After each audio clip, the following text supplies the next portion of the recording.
there's one more thing that I need to highlight this one, and this is something that you want to be careful on, is the concept of arrays. Arrays is actually just s- the jargon for here is the syntactic sugar of pointers. Okay, what do you mean by that? No? So suppose consider that you would declare another array. So let's say int array square bracket 3. Once you declare it in this way, what actually happens is that you would create now, again, no, integer is 4 bytes. Okay. If I need 3 slots, that's 4 times 3, that's 12. I need 12 bytes. How do I get 12 bytes? The main difference of an array, these bytes are contiguous. Okay? It means that they are in terms of the memory card, they are in side by side location. Okay. Now, if you compare that with a variable declaration, let's say I would create another variable, let's say int b. Okay. If you would see a, you're not guaranteed that they are beside each other. So int a equals this one, then the b could be somewhere out here on top. No. Why is that important? You'll see later. Now that we've understand what we meant by contiguous, okay, we go now in R3. Okay, so let's assume that this is R.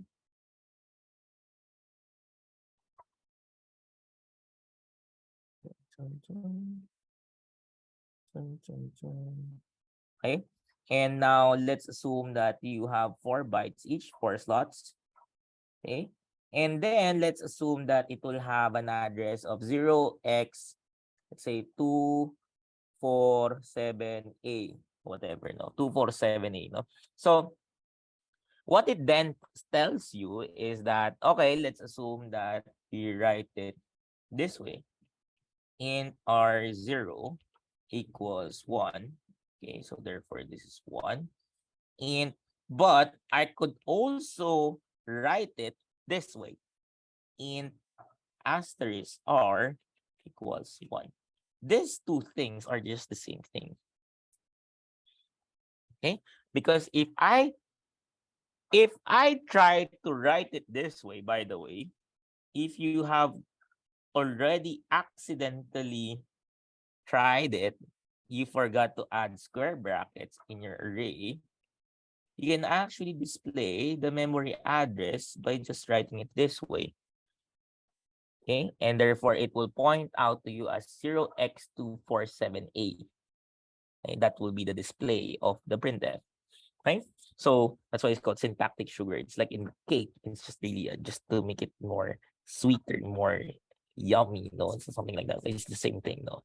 So it's a nerd jargon, no, but that's what they use, no. So R0, and so when you have R0, let's now assume that you would create another one. So R1 equals, let's say, 7, no. Obviously it will be stored here, so it's side by side, but you can also write it in this manner. R1 plus 1 equals 1, equals 7. These two things, as I've written down here, is the same thing. They are the same thing. Okay, why?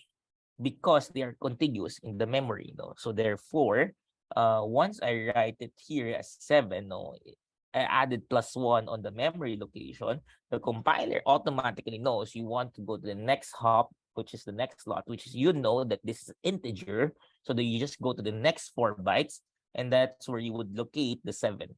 It's really that simple. You can easily visualize it because as a compiler, I know that at compile time, this is an integer. I know that it's 4 bytes. So the next hop is 4 bytes. So therefore, I store it there. I get 7. I store it there.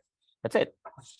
Okay. So with that said, I have some simple examples that I prepared so that you can visualize it in written form. And let's try to see it, no?